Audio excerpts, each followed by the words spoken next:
Hola amigos, bienvenidos a un nuevo video, a una nueva entrevista. Bienvenido a este tu espacio, Asana Kalani, cuidado del cuerpo para el músico. Y bueno, el día de hoy les traigo a un invitado muy especial que recientemente estuvo dando unos talleres, cursos dentro de la Facultad de Música. Y bueno, este invitado es director coral, director de orquesta, compositor, pianista y pedagogo vocal. Y ese es un tema muy interesante del cual vamos a estar hablando un poquito sobre su pedagogía y por qué es diferente a otras pedagogías, ¿no? Y bueno, traigo para ustedes el día de hoy al maestro Carlos Aranzadi. Buenas tardes. Buenas tardes, ¿cómo está? Muy bien, muchas gracias. Muy contento de volver a estar en Jalapa. ¿Cómo le ha ido estos días de taller? Muy bien, he tenido 3 días en que hemos hecho curso de canto lírico, ya por 4ª vez con el mismo grupo. Y por primera vez 2 jornadas de dirección coral en la Facultad de Música de la universidad. Ok, bueno, antes de comenzar de lleno con las preguntas, quisiera que nos platicara un poquito de quién es usted. ¿Quién soy yo? Bueno, pues soy español, como tal vez me delate mi acento ya un poco bastardo, un poco mixto, porque llevo 5 años en México y muchos años trabajando en México y en otros países latinoamericanos. Soy español, me fui de Madrid a los 24 años a Londres a estudiar primero composición, a hacer un posgrado, luego dirección de orquesta. Me quedé a trabajar con una compañía de ópera muy grande como director de orquesta asistente y de coro.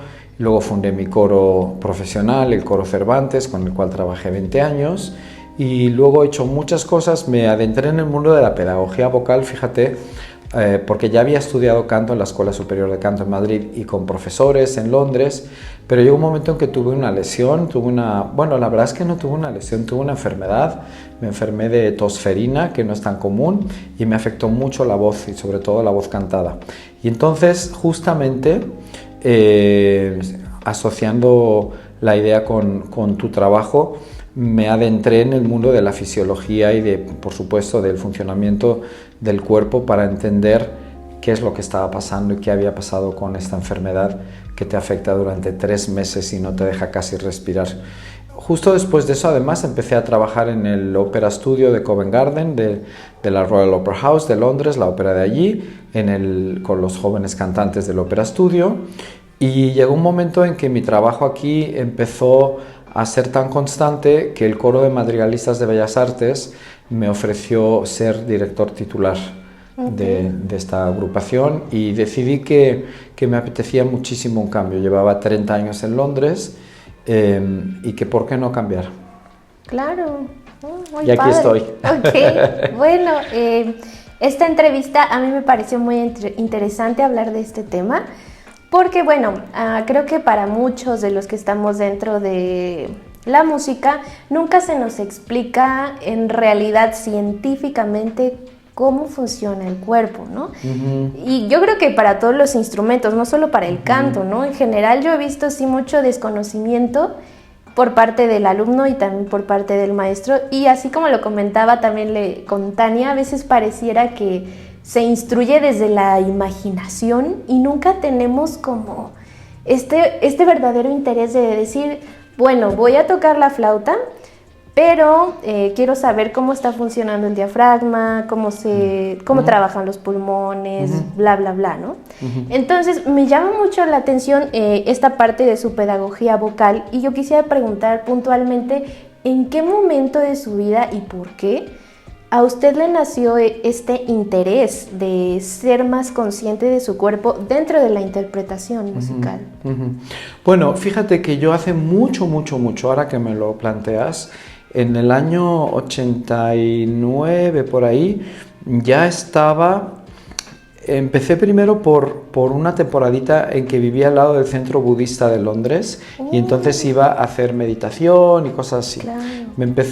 La verdad es que nunca he entrado de lleno en el yoga, no lo he hecho, pero me interesó muchísimo la técnica Alexander. Claro. Yo tengo pies muy planos.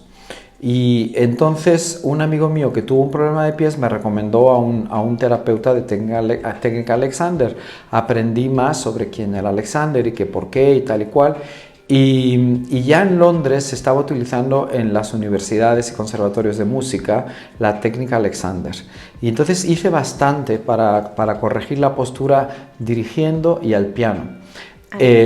También después, bastantes años después, descubrí un profesor de piano, Alan Fraser, que es canadiense y trabaja con algunos alumnos de aquí de México, que utiliza Feldenkrais en el estudio del piano y en la manera en que posiciona las manos y cómo recorre el teclado y todo eso, y hace sesiones mixtas de Feldenkrais y técnica de piano, y es espectacular, tiene unos libros increíbles. Y luego he devorado libros toda mi vida sobre música y libros técnicos, me gusta muchísimo leer. Y cuando tuve el problema de tosferina, la tosferina te cierra la garganta, te cierra la glotis y no sabes cuándo se va a volver a abrir, te estás ahogando, te sientes que ahogas, no puedes abrirla, entonces no puedes inspirar. Piensen que los bebés cuando no los vacunaban pues morían muchos, se ahogaban. Es dura, se llama como la gripa o la enfermedad de los 3 meses, son 3 meses así. Yo lo pasé muy mal, estaba en un momento muy bajo que habían muerto mis papás y tenía el sistema inmune muy bajo o algo así, y me enfermé, me contagié, entré en contacto con eso en un mercado aquí en México, comprando vestuario para mi coro de Londres, y efectivamente me diagnosticaron tosferina y digo, ¿qué pasa? Y dice, pues que va a estar 3 meses casi sin poder respirar, y efectivamente mi voz no era servible después. O sea, no ha ¿cambió? vuelto, sí, cambió, no podía cantar, no ha sido la misma nunca después de eso, fue en 2010, y tuve que hacer un esfuerzo de aceptación y decir, bueno, dentro de lo que tengo voy a entender mejor el cuerpo, mi pareja me ayudó muchísimo a decir, tú puedes con esto, adelante, o sea que el apoyo emocional, estas cosas es muy importante. Claro. Y di con una asociación que es la Asociación Británica de la Voz, British Voice Association, que da muchísima importancia a todo lo interdisciplinar en el canto y lo fisiológico. Y dentro de eso, tanto osteópata laringio, que me ayudó muchísimo, como técnica Alexander, como fisioterapeuta especializado en la respiración y en el canto, y como la maestra Janice Chapman, que es mi maestra de pedagogía y que es verdaderamente quien me ha cambiado todo el chip en cuanto a la pedagogía vocal. Oh, súper interesante. Sí. ¿Y cuánto duró este lapso? Supongo que lo más fuerte de la tosferina. La tosferina son 3 meses. Fue un año sin poder emitir sonidos afinados, digamos. Okay. Muy, muy frustrante y que da mucho miedo, la verdad, muy aterrador. Y luego romper, es un tema de lo del cuerpo, puede ser tabú. Sí. Y sobre todo en el canto, porque somos el instrumento. A ti se te rompe la flauta y dices, pues ni modo, buscaré otra, o que me la arreglen o tal. Nosotros somos el cuerpo que canta, el cuerpo resonante, y hay mucho tabú sobre los temas auditivos y fonadores, y si tengo este problema, etcétera. Entonces se crea más grande una bola de nieve, y entonces este tabú lo rompí inmediatamente porque hablé con grandes especialistas, pasé por varios miembros, digamos, de un equipo interdisciplinar, como son el logopeda o terapeuta del lenguaje, el especialista en respiración, o el osteópata laringio, en una sola sesión donde cambia todo, en una sesión, y por supuesto profesor de canto. Trabajé con Marcus van den Acker, que es alumno de Janice Chapman, y tuvo la paciencia, habiendo escuchado grabaciones de cuando cantaba bien, y dice, ok, ya sé cómo eras, vamos a intentar buscarlo. Pero no logró el resultado que quería. Sí logras resultados, pero me dijo el osteópata, y tenía razón, dice, mira, la laringe no queda igual, no ha quedado igual, y aparte cada año que pasa es más difícil encontrar una lozanía vocal. Si no, no vienes ya con esa, y yo también pequé durante años de entregarme tanto al trabajo de dirección coral con coros y de no cuidarme. O sea, no cuidarme en el sentido de no sacar tiempo para mí mismo como cantante. Cantaba mucho, canté recitales, canté en pequeñas compañías de ópera, etcétera, papeles secundarios siempre. Canté con mi coro profesional, canté solos con el coro, canté en sextetos, quintetos y todo eso, pero no sacaba tiempo para mis clases. siempre estaba trabajando para otros, etcétera, ya sabes cómo es. Y llega un momento que te das cuenta que han pasado X años y dices, uy, la última clase la tuve hace 10 años. Y encima llegó la tosferina. Entonces es como una llamada de atención muy fuerte y casi es una suerte porque hizo que te caigas del caballo, que te detengas y digas, ¿qué estoy haciendo? ¿Y cuál es la solución? Y te das cuenta que la solución está en el cuerpo y que la solución está en adentrarte en la fisiología, en la anatomía, en el estudio emocional también del cuerpo y verdaderamente eso me hizo reflexionar y cambió mi rumbo, porque si yo hoy en día soy un profesor de canto que trabaja en muchos países y con muy buenos profesionales que confían en mí, es gracias a la crisis que tuve, si no, no habría pasado. Sí. Justo este proyecto nació del acercamiento que pude ver en algunos de mis compañeros cercanos que tenían o que habían pasado por lesiones y que realmente la lesión los llevó a dejar la música, ¿no? Y que muchas veces esta lesión no era motivo de dejar la música, ¿no? Tal vez, al menos lo que yo he visto, existe aún este tabú de que si tienes lesión, entonces eres mal Tremendo. músico, ¿no? En mi caso no hubo lesión y no hubo diagnóstico de nada y una expresión que es disfonía por tensión muscular, que no significa nada, y es como un cajoncillo de sastre donde meten todo. No tengo ninguna lesión de las cuerdas, etcétera, pero sí hubo una semiparálisis muscular de la parte izquierda y me costaba mucho cantar, pero es que incluso hablar, mi laringe se situó muy alta y el osteópata en una sesión me la bajó de golpe y fue horrible, pero es el padre de la osteopatía laringea. Sí, lo que dices es muy cierto. Yo de todas maneras siempre he tenido la conciencia de que creo que mi mayor talento es ayudar a los demás a hacer las cosas bien. Sí. Has entrevistado a Tania Solís, que es alumna mía, y como ellos, muchos muy buenos cantantes. Claro. Creo que ese es mi mayor talento y es un talento que es aceptable, que debemos aceptar y respetar. Hay mucha mentalidad en México de que el gran cantante es gran profesor y el gran profesor es gran cantante. No necesariamente. Sí, claro. Y es así en todo. Entonces no me causó tanto problema y ya llegó un momento en que sí me fascinó el estudiar todo y acústica, etcétera. Y pues sí, tengo la frustración de que me gustaría que fuese más fácil cantar para mí, pero ya lo hice. O sea, estuve a gusto cantando con mi técnica y cantando algunos recitales y óperas y todo eso. Y bueno, es otra época de mi vida y de verdad lo que más me gusta es la pedagogía. Claro. Dirigir el coro es algo que me enamora porque yo por encima de todo soy músico, yo me he preparado como músico. Entonces tengo esa suerte de que en el fondo yo hubo un momento en mi carrera en que decidí, había iniciado una carrera de director de orquesta, estaba trabajando en República Checa y en Alemania y enseguida me di cuenta de que, ok, yo me he preparado para esto, no es que me haya equivocado, pero no es la vida que quiero. Yo quiero estar trabajando con cantantes. Claro. Y fundé un coro y tal y cual.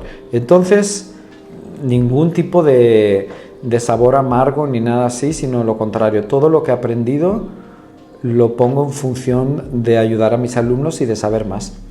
Claro. ¿Su pedagogía como tal tiene un nombre específico? La pedagogía no, pues mira, la pedagogía es Janis Chapman, no tengo aquí el libro de ella, Janis Chapman, no Janis Joplin, sino Janis Chapman, y es una señora que tiene ya 85 años, es australiana, ella ha sido la presidenta de la British Voice Association, es catedrática de la Guildhall School of Music de Londres, y es una cantante que más o menos le pasó una cosa similar, no con una lesión, pero sí notaba que cada vez era más difícil cantar. Con 40 y algo años había ganado premios y cantado en los mejores teatros en Gran Bretaña y dijo, quiero entender cómo funciona el cuerpo, porque casi todo lo que hago es porque soy una cantante naturalmente dotada. No me cuesta cantar, pero cada día es más difícil y es porque me estoy apoyando solo en naturaleza y no sé cómo ayudar a mi naturaleza según va cambiando, según va envejeciendo. Y entonces ella ha creado una escuela pedagógica importantísima en el mundo, reconocidísima en todos los congresos y reconocidísima en el mundo de la vocología o ciencia de la voz. Es una persona que te puede hablar de cualquier aspecto científico y fisiológico de la voz a un nivel muy profundo, pero sobre todo es una magnífica maestra de canto y excelente persona. Ok, y bueno, hablando un poquito de sus talleres, todavía algunas veces me he topado con esta actitud por parte del músico que cuando tú les quieres hablar como de la parte corporal, hay una resistencia muy grande, ¿no? Resistencia por parte de que no hay un entendimiento donde relacionan que el cuidado del cuerpo realmente te ayuda a mejorar el rendimiento musical. Entonces, bueno, sí me he topado muchas veces con esta parte que piensan que el moverte, el no estudiar y quizás hacer otras cosas que también te ayuden a ejecutar mejor, pareciera que es una pérdida de tiempo, ¿no?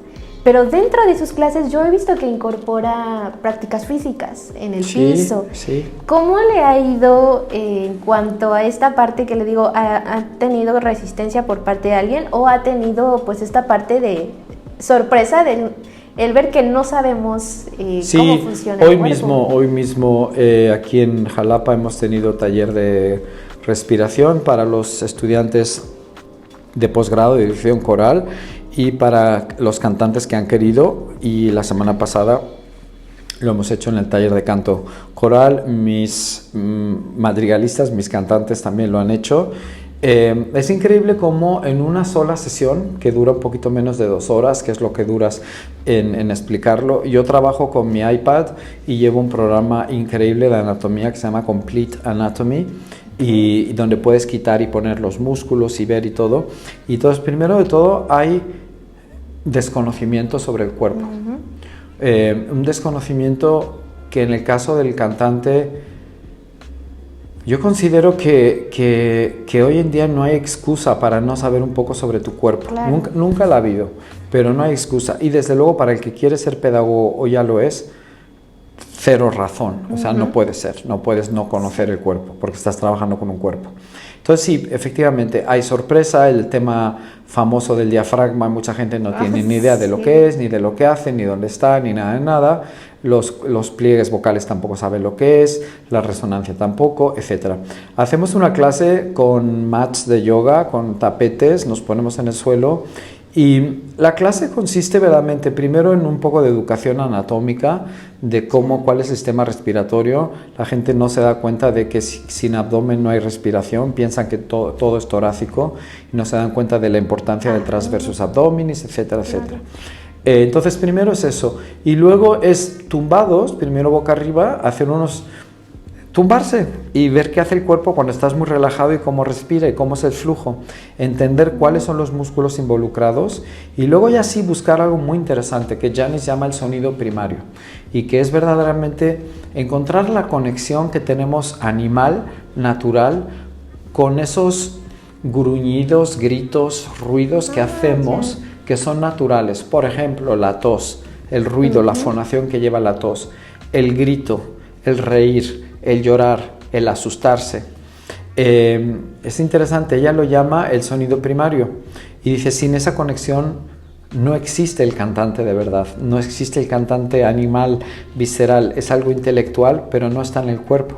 Es interesante que ella lo llama el sonido primario y estaba leyendo un libro que se llama Antropología Cultural del Grito y es de la UNAM, no recuerdo la autora, y explica el primer berrido, el primer grito que suelta el bebé se llama el bajido primal y es como el sonido primario, es decir, aquí llegó uno más, aquí estoy y este es mi sonido primario, esta es mi voz, óiganme. Pero es el momento en que verdaderamente se abren las vías aéreas a un mundo gaseoso, a un mundo de aire después de estar dentro de la mamá donde está rodeado de líquido. Entonces son ejercicios donde no hay un método, donde nada se inventa, pero donde te das cuenta de cómo el cuerpo, como el señor que vende el gas en México, está todo el día gritando gas, gas, gas, o en los tianguis, y están utilizando una conexión que no es intelectual, sino que es animal, y les permite gritar todo el día sin cansarse. Y eso es lo que hacemos en canto, pero muy bonito. con una laringe muy relajada, con un tubo muy especial, una resonancia. Pero en el fondo la conexión es del que grita.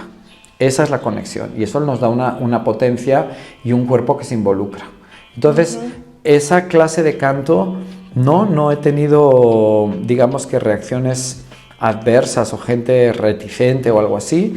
Más bien, incluso madrigalistas que son magníficos profesionales del canto lo han tomado con mucho gusto y en esas sesiones que te interesará siempre está...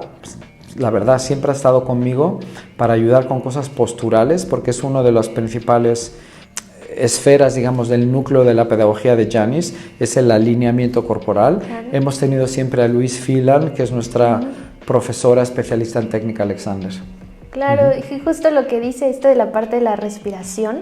Hace poquito tuve una entrevista con una maestra de técnica Alexander que vive aquí en Jalapa, no sé si la ubica, se llama Sara Robledo. Sí, claro, vino a mi curso. Sí. Ha estado en el curso y vio la sesión de respiración. Ah, qué interesante. Le puedes preguntar y dice que le encantó. Claro, pues justo ella me comentaba que hay muchísimos mitos en torno a la cuestión respiración, ¿no? En torno al canto, los que tú quieras. Primerito eso del diafragma. No, es todo. ¿No? Mira, mitos, lo que no puede ser es que estemos en el mundo profesional. Si alguien quiere tener en un mundo alternativo de hobbies y mitos y todo, pero esto es el mundo profesional, por lo menos el mío es el profesional. Claro. Entonces yo no puedo estar esparciendo mitos y permitiendo que los alumnos se expresen diciendo cosas, mitos en el fondo, es decir, estás diciendo imprecisiones o inexactitudes, o eso no es así, suposiciones, etc. Hay un cambio muy grande en la pedagogía. Y es que gracias a los avances de los instrumentos científicos, de observación, de software, de cámaras, de escáneres, etc., podemos ir entendiendo qué hace el cuerpo. En cuanto a la laringe, en cuanto a la respiración y la voz, es todo bastante difícil de observar, bastante difícil de medir incluso. Pero al final la pedagogía, todo lo que hacía antes, que era por imágenes, sensaciones, siente que el sonido hace esto, etcétera, al final a veces funcionaba y a veces no funcionaba. Si tú enseñas los mecanismos que ocurren en el cuerpo y dices, mira, el pozole se hace así, la paella se hace así, estos son los ingredientes, te faltan estos tres, no vas a hacer una paella sin azafrán, ok, yo que soy español, vale, no, primero se hace el sofrito, luego se hace, no, el agua no puede estar a esa temperatura, o sea, la cocina, la repostería es un protocolo que hay que hacer en cierto orden, con pequeñas variaciones y que conlleva unos procesos físicos, ebullición, esto, lo otro, vale. El canto también, el diafragma hace esto, no sé qué. ¿Por qué no se pueden enseñar los mecanismos y decir, el cuerpo hace esto? Y dice, no, es que canto tiene que ser romántico, místico. Digo, eso después. El pianista que sale, o el saxofonista o el flautista que sale a tocar un concierto difícil, lo primero que tiene es técnica. Claro. Y la técnica lo libera para expresar lo que lleva dentro y lo que le dice esa música, pero tenemos que tener técnica, y la técnica no le puedes decir al flautista, imagínate que no sé qué, dice, bueno, no me está saliendo frulato y no sé hacer esto y no sé hacer lo otro, explíquemelo y no me hable del pico de Orizaba, porque yo no siento eso. Entonces, eso es un gran cambio en la pedagogía. Hay bastante reacción a eso, hay mucha gente muy reacia, porque significa... Y Janis lo hizo de una manera brutal y yo también tuve que hacerlo porque yo también era ya profesor de canto. Significa reinventarte, significa invertir bastantes años, no es en 5 meses me pongo al día, bastantes años y mucho dinero de inversión, de estudio, de cursos, de conferencias, etcétera, etcétera. E intentar entender, porque la acústica, por ejemplo, es muy complicada. Muy complicada, y entender qué hacen, por ejemplo, en la flauta, cuáles son los nodos de la flauta, cuáles son los armónicos, por qué hace esto, por qué hace lo otro. A lo mejor a ti no te interesa porque dices, mira, no me interesa. A nosotros sí, porque tu flauta cambia con los agujeritos, como mueves y tapas nosotros cambiamos con la lengua, con la laringe más alta, con los labios, no sé qué. Es ese tracto, ese tubo de armónico, digamos, de resonancia, que es tu flauta. Nosotros también tenemos un tubo, solo que es humano, es interno, ¿no? humano puede estar lesionado, puede tener problemas, puede ser más largo, más corto y tenemos que entenderlo y lo estamos cambiando. Ahora mismo estoy haciendo vocales gracias a que mi lengua se mueve dentro del tubo.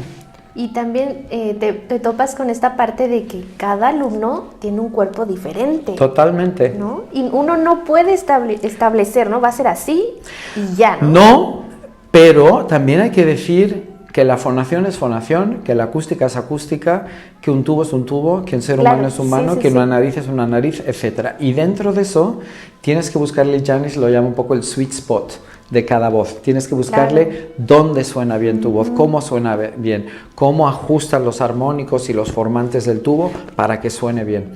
Entonces, sí, pero no mitifiquemos, no, es que yo tal, no, mira, tú tienes diafragma y haces popó como todo el mundo, etcétera, etcétera. Somos fisiológicos, o sea, y tenemos que basarnos en eso. Dentro de eso, cualquier médico te dirá, bueno, cada individuo es diferente y esta persona tenía un apéndice muy extraño, tenía esto, tenía lo otro.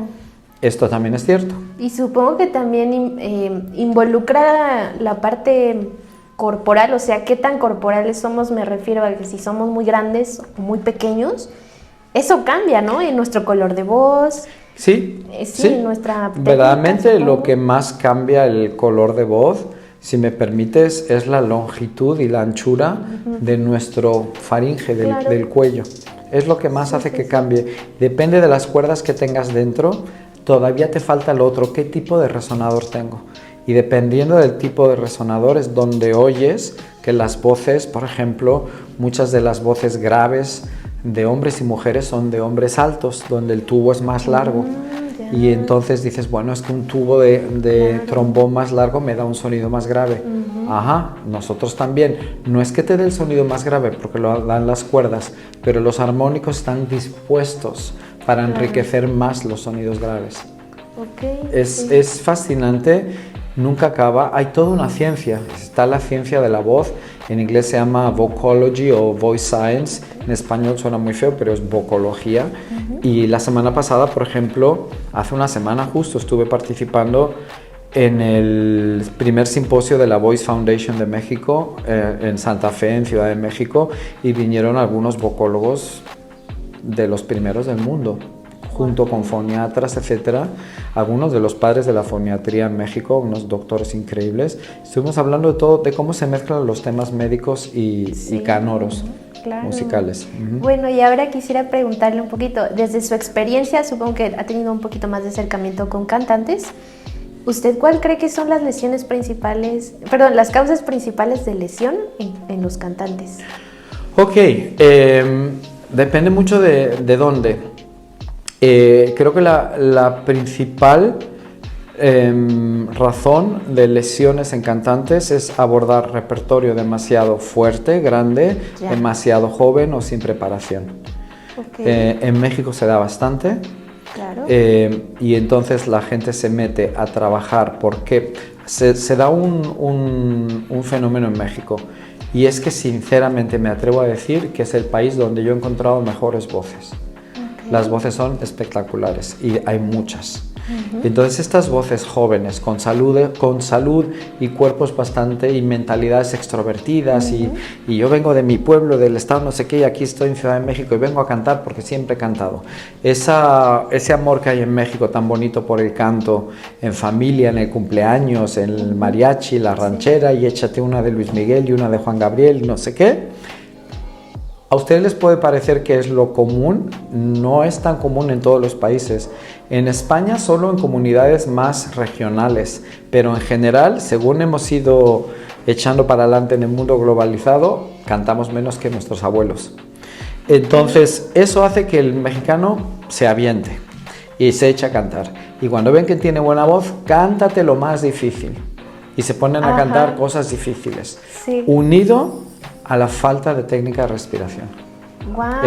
Es un tema que crea un problema muy grande para la fonación.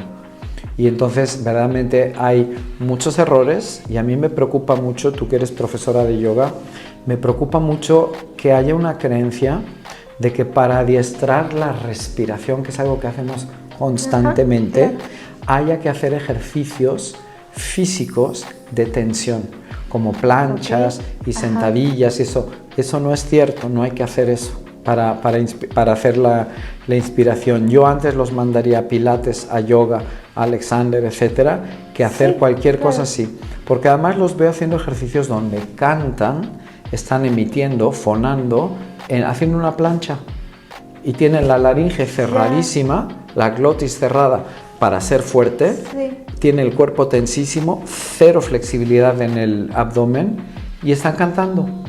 Diciendo, mira qué bien, esto es el apoyo, el famoso apoyo. Claro, y te quedas como diciendo, no, estás cantando como, así vas a cantar en el escenario haciendo planchas, o sea, no es bueno. Estás atrofiando o hiperdesarrollando musculatura, como el músculo vocalis, que necesita libertad. Y otra cosa más, Alejandra, y es que los cuerpos profesionales son diferentes. Claro, sí, definitivamente. Si tú trabajas con un bailarín de ballet, vas a encontrar un tipo de configuración de pecho alto, de caderas abiertas, de pies que se abren hacia los lados, etcétera, que no tiene nada que ver si trabajas con una bailadora flamenca, o si trabajas con un actor, o si trabajas con un cantante de ópera, un cantante lírico. Son cuerpos diferentes y llevan respiraciones diferentes. El bailarín, en el momento que pone el pie en el escenario, tiene que verse con pecho alto y muy noble. Salen yo he trabajado mucho en Covent Garden y he visto el Royal Ballet mucho, desde backstage, salen del backstage y los pobres bailarines hacen y descargan el cuerpo porque están agotados. Entonces, hay errores en eso. ¿Y qué pasa?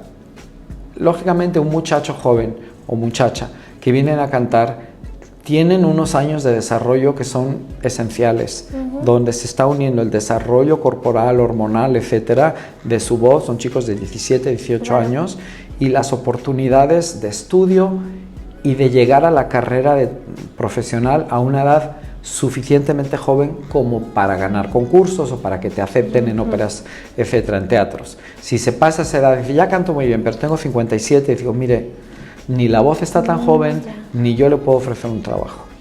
Entonces son pocas oportunidades las que hay y hay que estar en buenas manos. Y yo lo que le diría a los jóvenes estudiantes es que hay que pensar más. No hay que creer a ciegas en todo. Tienes que pensar y escuchar el cuerpo y decir, esto me está haciendo daño, podría esperar un poco más, siento cansancio. Si sientes cansancio vocal después de una sesión de canto, de una clase, algo está mal. Las cuerdas vocales no se cansan tan fácil.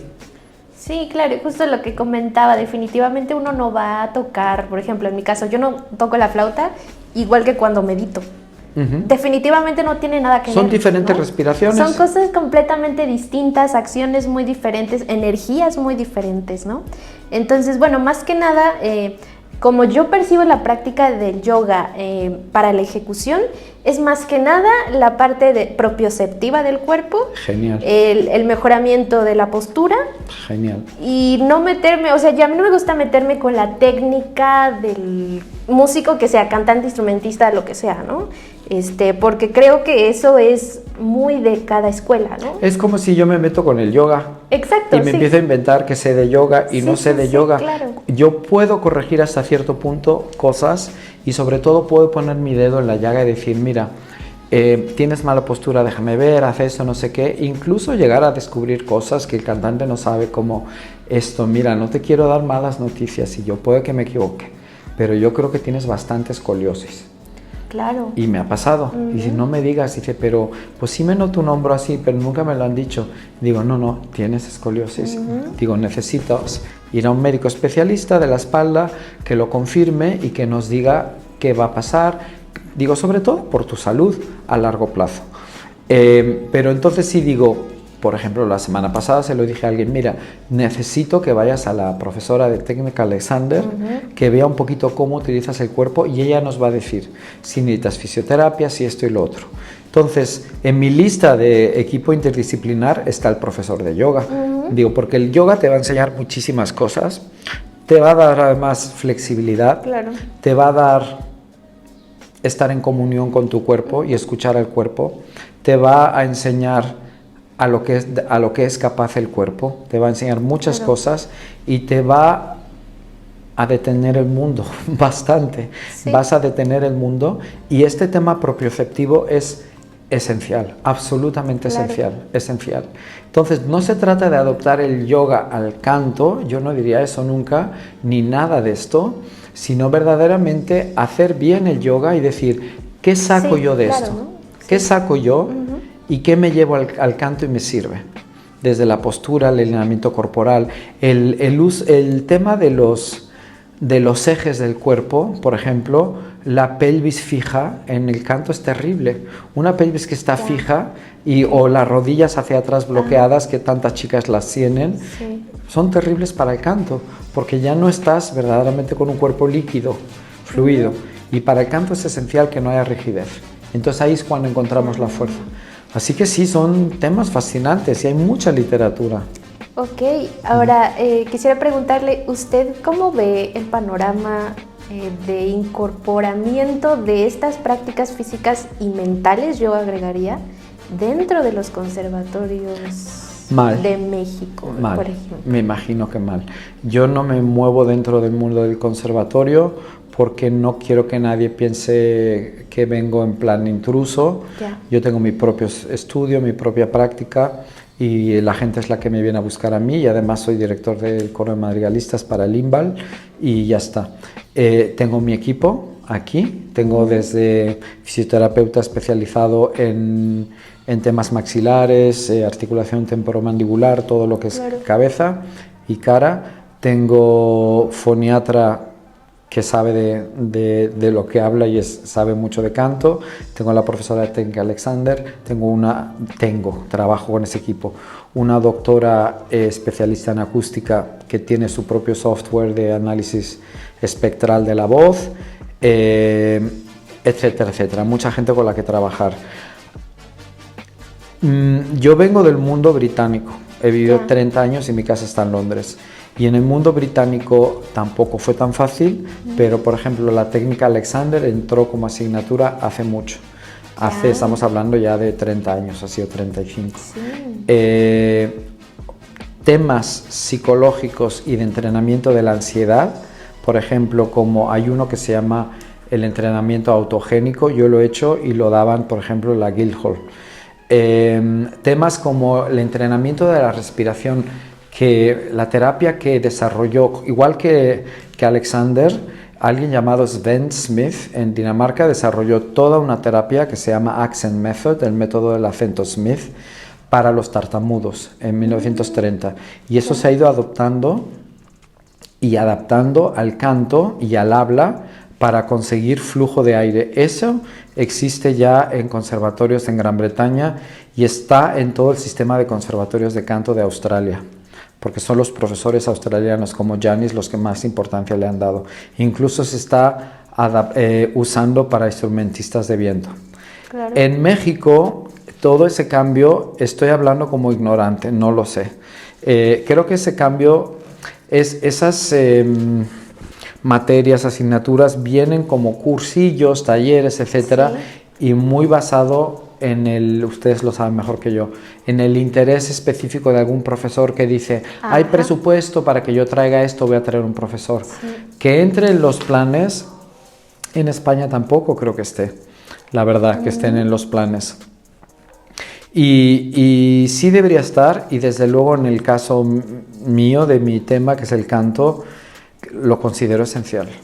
Claro. Esencial. Y es que a veces la parte que yo le decía que hay esta resistencia es que yo veo mucho que a veces cuando uno le plantea al músico, no, pues puedes hacer técnica Alexander, Feldenkrais, yoga, meditación, piensan que les estás diciendo que si meditas ya vas a tocar muy bien. Ya. Y no es eso, ¿no? Claro. Claro que no es eso. Y muchas veces yo lo he repetido aquí. Estas prácticas físicas solamente te van a dar un plus para que tengas una mejor ejecución, más saludable, que tengas más conciencia de lo que estás haciendo y que pues sepas cómo funciona el cuerpo cuando ejecutas y que lo puedas replicar cada vez, que no sea a ver qué pasa hoy, ¿no? Y no solo eso, yo también creo que tu bienestar personal y el estrés y la presión de ser intérprete puede llegar a ser muy grande ante el público, ante tus profesores, etc. Uno de los pioneros fue Yehudi Menuhin, el violinista. Él hacía yoga hasta que tuvo 90 años, así. Claro. Y lo ves, hacía yoga con el violín, sin el violín, les daba a los niños un palito, luego hacía esto, luego hacía lo otro, un poquito como luego fue el método Suzuki. Pero él era pionero en eso, en buscar una manera diferente y a través del yoga.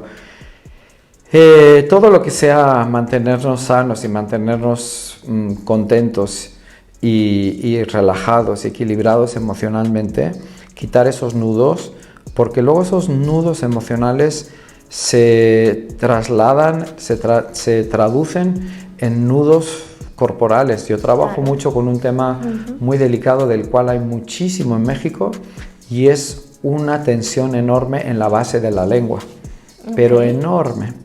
Todo lo que es el genioglosso, toda la parte de aquí abajo digástrica, etcétera, hay una tensión enorme y se canta con esa tensión pensando que es normal. Llega incluso la gente cuando le quitas por fin eso, que no es que le des a un botón y se quite, pero a veces a través de un solo ejercicio desaparece por un momento. Si ocurre eso, es muy normal que esa persona se deshaga en lágrimas y tenga una epifanía o un lloro o algo especial donde se quitan de encima un peso gigantesco emocional que les estaba atando. Y es muy privilegiado ser testigo de eso, verlo y ayudar a que ocurra.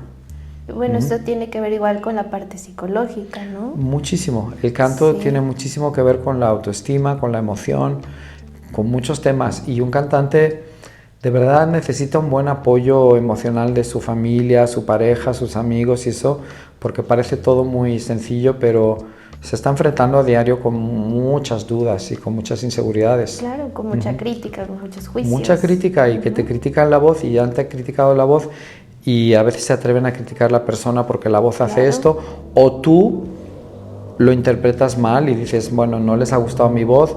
En vez de, o sea, ahí entra también el tema, te he comentado que a mí me gusta mucho la psicología, estudié posgrado de psicología de la música, el tema de las etiquetas. En vez de decir, y es terapia cognitiva del comportamiento, en vez de decir, hoy no me salió el agudo de este área, la gente dice, no tengo buenos agudos. En vez de decir, di una mala clase y la verdad es que fue porque estoy distraído por otro tema o estoy cansado, empiezas a decir, soy mal alumno, no sirvo, no va a llegar. Claro. Esos son estos core beliefs o creencias que hacemos que sean como verdades, como puños, cuando no lo son, son malas interpretaciones. Entonces empieza ahí la bolita de nieve a hacer daño. Y claro, dentro del equipo interdisciplinar de un cantante, la preparación psicológica, por ejemplo, los Opera Studios, en el Opera Studio de Covent Garden hay una muy buena preparadora, y aquí en el EOBA, que dirige ahora María Catzaraba, está también Luis Filan, que es profesora de técnica Alexander y preparadora psicológica para la interpretación. Así que son temas muy importantes. Sí, justo hay un psicólogo, me parece argentino, no sé si ubique, que se llama Mauricio Weintraub, que ha escrito mucho sobre esta parte de la interpretación emocional y todo lo que tiene que ver con nuestro músico interior. ¿Él está en España o está en Argentina? Sé que es argentino, pero no sé si está ahí de Es que lleno. no sé si es el que estaba en Valencia y ha hecho bastante. Hay alguien ahí que ha hecho mucho. Ha hecho 3 libros que tienen que ver con ansiedad escénica, interpretación emocional. Sí, sé cuáles son los libros. Hay muchísima literatura, claro, muchísima. Y es importantísimo y súper sorprendente darnos cuenta que cómo tiene que ver esta parte mental con nuestra interpretación. Pero además hay técnicas, y hay técnicas de todo tipo para entenderse mejor y afrontar ciertos miedos y que no se conviertan en algo que te inmovilicen, te paralicen, claro. Claro. Bueno, y quisiera que nos diera algún tip o recomendación, pero más que nada para los músicos que están en el camino de convertirse en un músico profesional.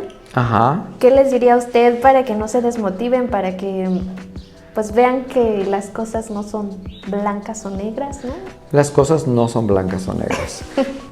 Mi profesor me dijo una vez, que yo lloré mucho en una clase, me dijo, bienvenido. Y yo, ¿bienvenido a qué? Dice, al mundo del sufrimiento del artista. Dice, es un camino que no está claro cuya trayectoria no es clara, que tú vas haciendo paso a paso. Es un camino de larga duración, de resistencia, de obstáculos, a veces contra opiniones de familia, etcétera, etcétera. Claro. Y que no pasa nada ni por equivocarse, ni pasa nada por caerse y volver a levantarse. Hay que ser muy hormiguita en el sentido de día a día, tener una disciplina, exige disciplina, exige mucho estudio, obvio, porque tenemos que estudiar tantas cosas. Además del dominio del instrumento, pues viene todo lo que es la música, para nosotros los idiomas, la actuación, etcétera. Es mucho estudio, pero si estás haciéndolo, espero, debería ser así, porque de alguna manera la música te ha elegido a ti y te ha enganchado a ti. Es ella la que ha dicho, este me lo llevo y me lo esclavizo y lo voy a hacer músico. Diría que en ningún momento piensen que es una carrera, porque no lo es una vida. Es un tipo de vida, no sabe uno, no distingue los límites entre estudio, disfrute, las clases y todo eso. Estás trabajando, digo, sí, me pagan por hacer esto, me encanta, no se pierde la pasión, pero también lleva una dedicación casi absoluta. Pero sí les diría a todos, además, algo casi contrario, y creo que es importante decirlo, que todos somos más que nuestra voz, que nuestras manos o que nuestro instrumento. Y que si a mí la voz me falla, o se me rompe un dedo, o tengo una lesión, o tengo una enfermedad, no es el final de quién soy. Tenemos la suerte de añadir una capa más a nuestras vidas, que aporta muchísima felicidad a nosotros. Primero, por supuesto, es muy egoísta en cierta manera, porque lo primero que nos da felicidad es a nosotros, la música, pero además ves la emoción y la felicidad de los demás. Pero que si pasa algo, incluso si no pasa, somos mucho más que eso, y que debemos de verdad invertir en la persona, en las relaciones con nuestras parejas, interhumanas, familias, divertirnos, pasarlo bien y saber equilibrar el tiempo para el estudio, etc. Porque la obsesión por solo ser un ser humano esclavo de algo no es bueno. Entonces creo que eso es importante, y sobre todo también para las personas que hayan tenido algún bajón, alguna lesión, etc. Eres mucho más que solo un cantante o un instrumentista. Claro, sí, súper bello, y es algo recurrente en los artistas. Todos los artistas estamos demasiado apegados a la etiqueta, justo de lo que decíamos. Y sí, pasa que te lesionas y se te acaba la vida, ¿no? Pero pues hay muchos caminos, ¿no? Yo diría. Y ya por último quisiera preguntarle, ¿algún libro, no sé, película, algo que a usted le gustó o que le haya marcado su carrera como músico, que le gustaría recomendar en este espacio? Sí, bueno, les voy a decir algo que no se van a esperar. Es un libro muy pequeñito, es un libro original alemán y se llama El arco del tiro de la flecha con el arco. El arte del tiro de arco, no sé cómo se llama. Y se llama Herrigel, el autor, Herrigel. Y es un libro de Zen. Es un libro de Z-E-N, Zen, en español. Es un libro de Zen. Es un libro muy finito, y es eso, el arco del tiro, ¿cómo se llama? Arquería o no sé cómo se llama. No sé cómo se llama, tiene un nombre, no me acuerdo. ¿Tiro de arco? Tiro de arco, el arte del tiro de arco. Es Zen y se llama Eugen Herrigel, el autor, Eugen Herrigel. Ese es el libro, el único libro que mi profesor de dirección de orquesta en Viena, Jacques Delacote, mis clases de dirección de orquesta privadas con él, sin piano y sin orquesta, duraban hasta 9 horas, sin descanso. 9 horas. Para que vean la capacidad que él tenía, porque él era maestro de Zen. Wow. Las más cortas duraban de 3 a 5 horas. Increíble. Y su mujer nos traía jugos y jugos y jugos y jugos, y es todo lo que se comía en esa sala. No había un instrumento musical y no había una grabación ni una orquesta. Era todo, llevar todo de memoria, todo en la cabeza, referirnos a la partitura de memoria, etcétera, etcétera. Y él me dijo, te vas a comprar por favor este libro y lo lees. Y es un libro sobre un maestro de arquería, de tiro con arco, que sé que tiene un nombre y no me viene a la cabeza, es un maestro de Zen japonés. Wow. Y un día me dijo, le quiero hacer, él trabajaba mucho con uno de los tres, bueno, con Plácido Domingo y con José Carreras, de los tres tenores. Trabajaba en ese momento mucho con Carreras, yo también trabajé mucho con él, gracias a Jacques. Y me dijo, le quiero hacer un regalito a José Carreras. Y yo, dime, Jacques. Y dice, pero se lo tienes que comprar tú en español. Quiero que le compres el arte del tiro con arco de Herrigel, porque se lo voy a regalar. Entonces, ese es el libro. Por supuesto, está el libro de Janice Chapman de Pedagogía de la Música, lo van a encontrar, es Singing and Teaching Singing. Okay. Están ya en PDF los libros, no son baratos, pero son grandes inversiones, claro. Merece muchísimo la pena. Y uno de respiración que se llama Si tienes dudas, exhala, en inglés. Okay. If in doubt, breathe out, que significa como que no retengas, no tenses, suelta, suelta. If in doubt, breathe out. Y este del Zen, que me parece para cualquiera de nosotros. Claro. Que aparte tiene mucho que ver contigo. Sí, súper interesante. Le voy a dejar todos los libros ahí en letritas por si los quieren buscar. Y bueno, ya para terminar, ¿dónde lo pueden seguir? ¿Proyectos actuales? Bueno, redes. Sí, yo soy el director titular artístico del Coro de Madrigalistas. Estamos celebrando 85 años, tenemos muchos conciertos en Ciudad de México. La semana que viene, de hecho, estamos en la Catedral de Oaxaca, el día 5 de mayo, hacemos un concierto especial. Como pedagogo vocal estoy en mi casa en Ciudad de México, me buscan como Carlos Aranzay por Facebook, me dan la lata, me insisten. Okay. Hasta que yo no tenga otro remedio que contestarles, porque tengo mucha gente esperando y mucho trabajo. Sigo en Instagram mis charlas que se llaman Cosas de Cantantes, son las charlas de Adriana González, premio Operalia, que es el premio de Plácido Domingo de Ópera y que es guatemalteca. Llevamos ya 2 años haciendo charlas sobre temas de cantantes y el próximo es, si no me equivoco, el 7 de mayo. Vale. Y en mi página de Facebook pues pongo a veces cosas que parecen ser bastante polémicas, pero que a mí no me lo parecen, pero bueno. Por aquí por allá voy haciendo cursos, me voy a Europa a hacer varios cursos y vamos a hacer también con Madrigalistas, estamos montando un esquema de apoyo a jóvenes directores corales de todo el país. Ok, bueno, pues muchísimas gracias por haber compartido todo lo que dijo, me parece súper valioso y súper importante. Y le agradezco por estar aquí el día de hoy, que fue muy improvisado. Sí, fue difícil por la agenda, pero nada, un placer, me ha encantado y una entrevista tan inteligente me parece y tan importante, que la gente no piense en todo esto como un capricho, algo alternativo, no, es parte esencial de crecer como músico y en este caso como cantante. Claro, bueno, pues muchísimas gracias a los que se quedaron toda la entrevista. Antes de irnos me presento, yo soy Alejandra Méndez, soy flautista, soy instructora de yoga y soy creadora de este espacio. Y bueno, esta entrevista la van a tener en YouTube y en Facebook miércoles a las 6 de la tarde y no se olviden de seguir nuestras redes sociales.